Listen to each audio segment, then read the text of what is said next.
Hi guys, it's me Crystal Ann, batang vlogger sa Naik, Cavite. This is my mini vlog for a day. And sana, supportahan niyo ako sa mga vlog ko. Kasi po, first time ko lang po talaga mag-vlog today. Sinipag lang po talaga ako mag-vlog. And po-follow na din po ako ng page ko. Dahil po, mag-vlog na po ako. First time ko nga lang po pala mag-vlog.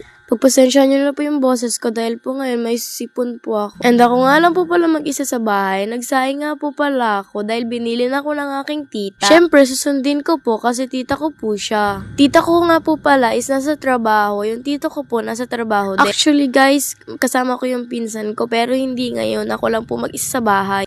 Yung pinsan ko po kasi, yung baby pong 3 years old na pinsan ko nasa duty kasama po ng tita ko. And yung isang pinsan ko po na anak niya na kulot, pumasok na po siya sa school. Hinatid ko po siya kaninang umaga, mga 6, magsi 7 po. And ako, dahil walang pasok, ako po yung tagahatid sa kanya. Kasi po, ang pasok ko, Tuesday, Thursday, and Saturday. And yung pinsan ko, ang pasok niya Monday, Wednesday, Friday. Kaya po may time ako para makapaghatid sa kanya. Kaya ko naman po pagsabay-sabayin. And yun lang guys, thank you for watching, pa-follow po. Hi guys, it's me Crystal Ann, batang vlogger sa Naik, Cavite. This is my mini vlog for a day.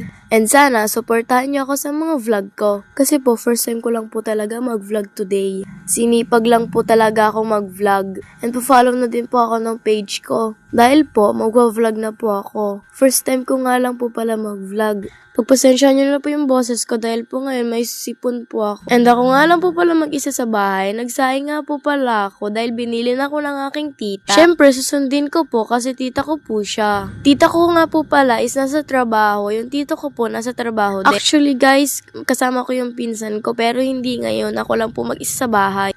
Yung pinsan ko po kasi, yung baby pong 3 years old na pinsan ko nasa duty kasama po ng tita ko. And yung isang pinsan ko po na anak niya na kulot, pumasok na po siya sa school. Hinatid ko po siya kaninang umaga, mga 6, magsi 7 po. And ako, dahil walang pasok, ako po yung tagahatid sa kanya. Kasi po, ang pasok ko, Tuesday, Thursday, and Saturday. And yung pinsan ko, ang pasok niya Monday, Wednesday, Friday. Kaya po may time ako para makapaghatid sa kanya. Kaya ko naman po pagsabay-sabayin. And yun lang guys, thank you for watching, pa-follow po.